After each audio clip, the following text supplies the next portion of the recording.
Ketika PDI Perjuangan itu sudah lepas yang namanya Terah Soekarno, ya nyuwun sewu, betapapun saya pendiri PDI Perjuangan di tingkat kabupaten akan mengatakan, surut Anda itu saat itu mendukung total apa yang dilakukan oleh Jokowi. Kok saat ini ibaratnya langkah Jokowi Anda anggap sebagai pengkhianat dan sebagainya. Analisa Anda dangkal, salah itu kawan. Tenang saja Pak Prabowo. Tenang saja Pak, saya sudah ada di sini. Seluruh jiwa raga kami untuk rakyat Indonesia.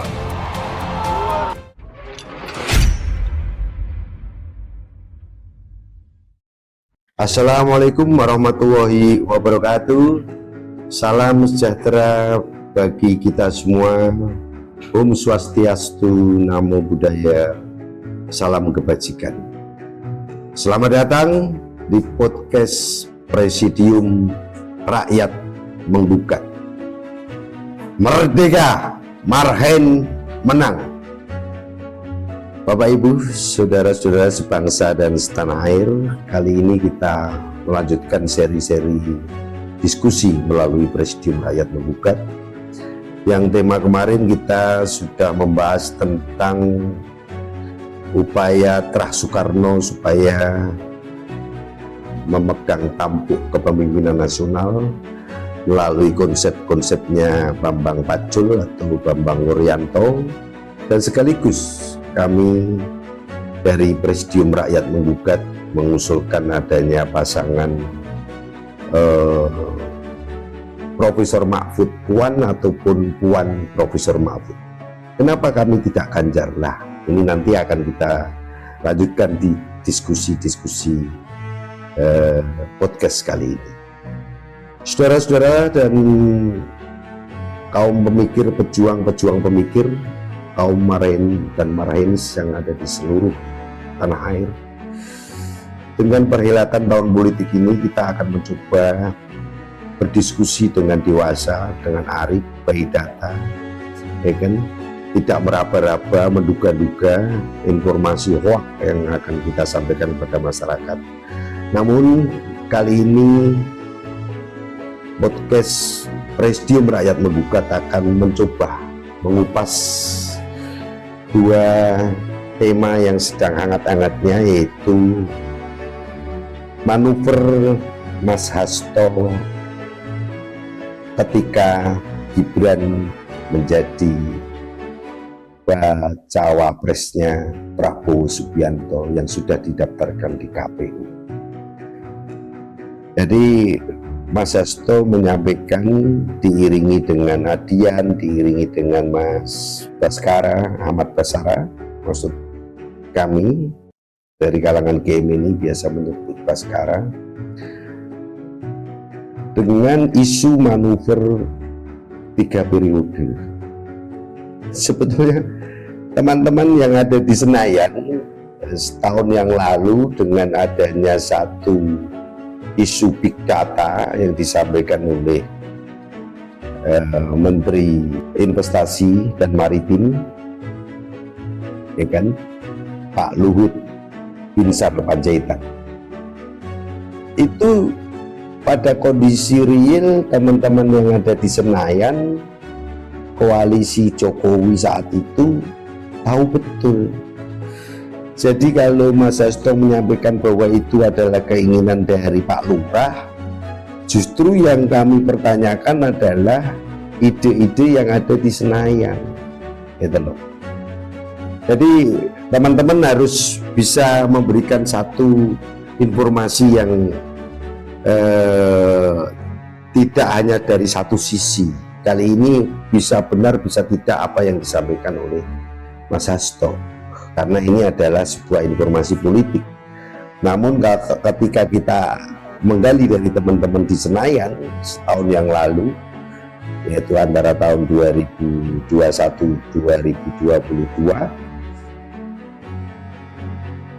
Opung Luhut dijadikan bemper untuk berbicara itu. Adanya big data, keinginan masyarakat masih menginginkan kepemimpinan Jokowi dan sebagainya, ya. bahwa survei siapapun yang dilakukan oleh lembaga survei masih menunjukkan, sampai saat ini pun masih menunjukkan kepuasan publik, kepuasan masyarakat masih di atas 60 sampai 70. Bahkan ada satu lembaga survei yang mencapai 80% kepuasan publik terhadap kepemimpinan Jokowi. Jadi begini teman-teman, informasi tentang adanya isu 3 periode itu sebetulnya sudah digodok teman-teman di Senayan, ya. Dengan asumsi apa? Asumsinya seperti ini, nanti teman-teman bisa menganalisa secara rasional. Anggaran pemerintah untuk pembiayaan pemilu di 2024 itu kurang lebih 76 sampai 80 T ya, kalau nggak salah 76 sudah diputuskan pemerintah. Jadi dengan asumsi ketika ini pembicaraan yang sebetulnya rahasia umum, sudah menjadi satu omong kosong dari teman-teman di DPR saat itu dengan idenya 3 periode. Jadi rakyat jangan kaget dengan informasi ini, rakyat jangan kaget ya. Tapi ini kenyataan dibahas oleh mereka. Jadi anggota DPR RI itu jumlahnya dari pemilu 2019 kemarin 560 anggota DPR RI ditambah DPD RI kurang lebih 136 anggota DPD. Jadi totalnya 696 dengan jumlah 17 partai politik peserta pemilu, ya kan?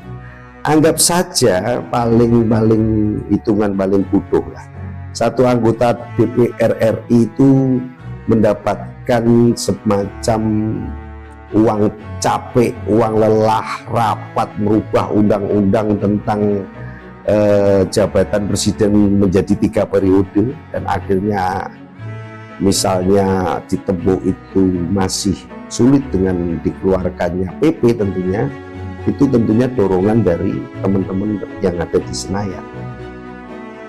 Anggap saja anggota DPR mendapatkan 1 orang 5M, ya kan, plus anggota DPD. Itu totalnya baru 3,480 T. Anggap aja 3,5 T lah. Untuk partai politik Undosok ya, dari partai besar dan partai menengah dan partai kecil yang ada di Senayan, rata-rata saya anggap 1,5 T ya. Dari 17 itu kurang lebih anggap saja 20 T. 20 T sama anggota DPR. Jadi plus untuk sidang-sidang 5 T. Total aja 25 T lah. Ya. Untuk biaya rapat-rapat anggota DPR yang tentunya lebih efisien dan efektif daripada untuk melakukan perhelatan pemilu yang sangat membuang energi, memakan pikiran, memakan tenaga, bahkan mungkin korban ya. Dengan masih negara, pemerintah mengeluarkan uang hampir 80 T. Jadi kalau 25 T untuk teman-teman DPR dan DPD dan partai politik ya, baru sepertiganya. Efektif dan efisien, Jokowi sukses untuk ketiga periode. Dan itu diketahui teman-teman, termasuk di dalamnya ada Adian Napitupulu, ya, ada Ahmad Basara dan sebagainya. Ya, itu isu yang sangat justru blunder, membuat satu penilaian yang lain terhadap PDI Perjuangan apa yang disampaikan oleh Mas Hasto. Jadi sebetulnya sangat tidak efektif Mas Hasto mengeluarkan isu tersebut.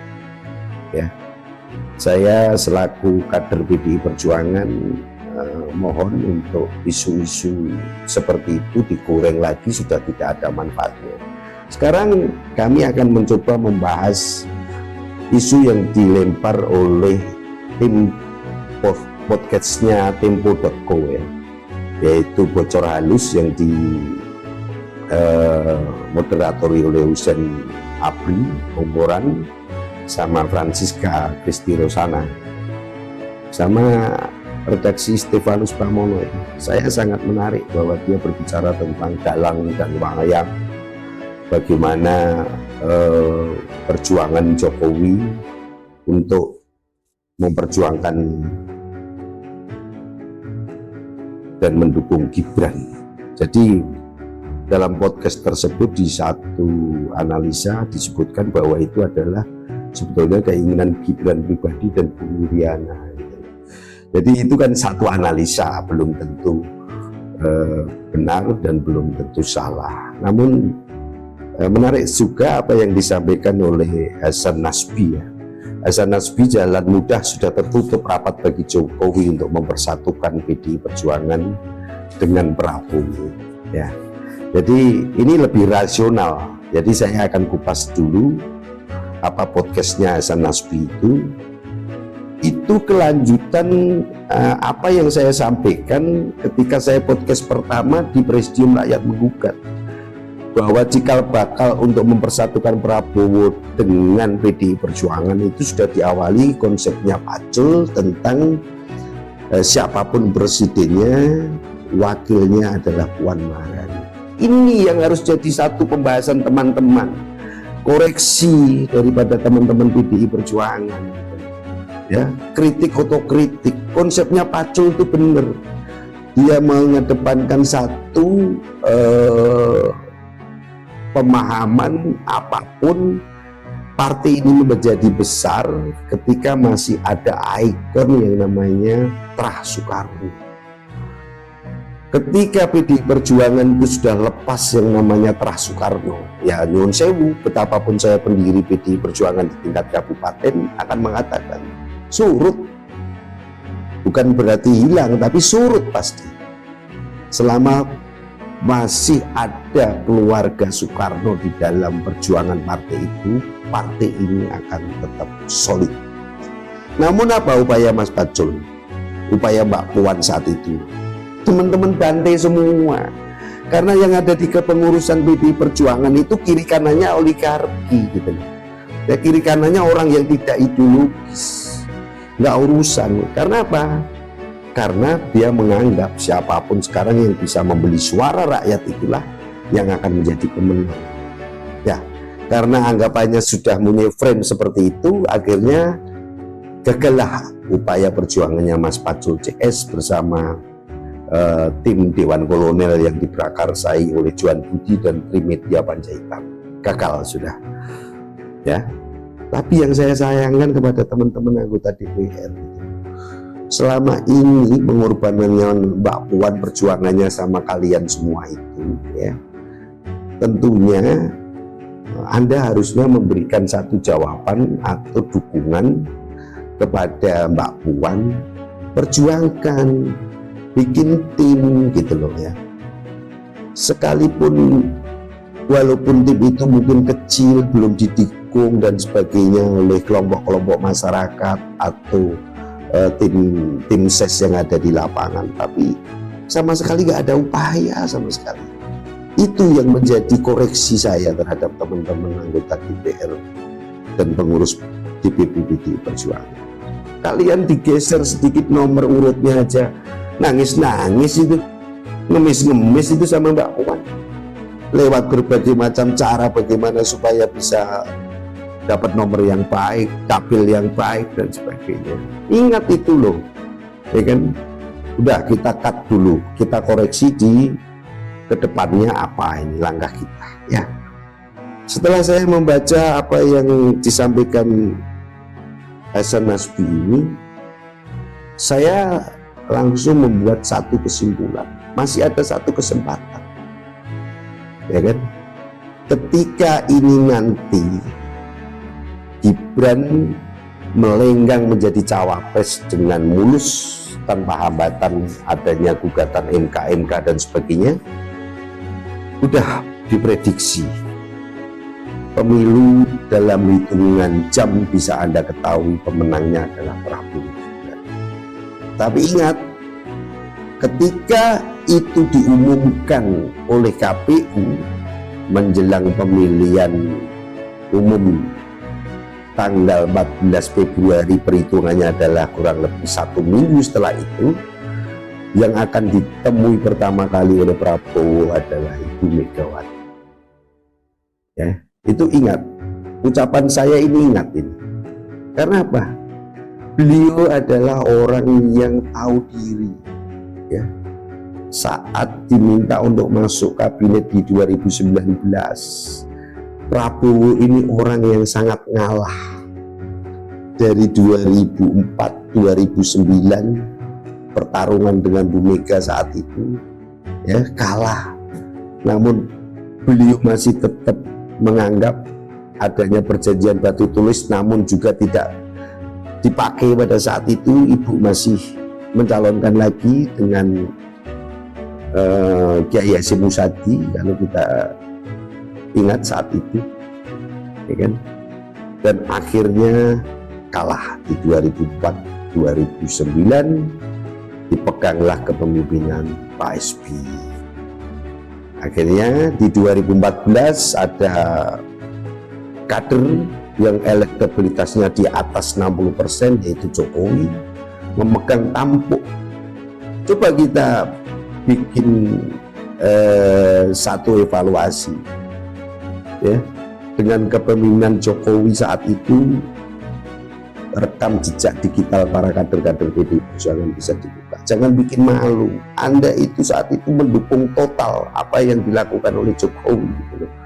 Kalau saat ini ibaratnya langkah Jokowi Anda anggap sebagai pengkhianat dan sebagainya, analisa Anda dangkal, salah itu kawan. Ya. Jadi tadi saya sebut, ketika besok satu putaran telak Prabowo dan Gibran menang, yang ditemui pertama kali adalah Ibu Megawati bersama pengurus DPP PDI Perjuangan yang akan ditawari masuk ke kabinet. Itu kalau timnya Koalisi Indonesia Maju nanti pasti akan diminta pertimbangan. Tapi ini ada satu tokoh, yaitu Jokowi, yang akan bisa mengatur dan memberikan masukan kepada tim Prabowo Gibran. Apapun kita bisa seperti ini adalah berkat doa-doa dan dukungan daripada Ibu Megawati Soekarno. Kalau analisa sekarang Anda katakan Jokowi pengkhianat, Gibran pengkhianat, itu salah. Makanya saya mendukung Mbak Puan. Sampai hari ini tidak akan memberikan SP, surat peringatan kepada Gibran untuk keluar dari PDI Perjuangan, apalagi memecat. Ketika itu Anda lakukan DPP PDI Perjuangan dengan memecat Gibran, berarti otomatis Pak Jokowi Anda pecat. Ya habislah. Dengan hitungan mungkin jam 14.20 menit itu tanggal 14 Februari 2024, Anda sudah bisa melihat pemenangnya.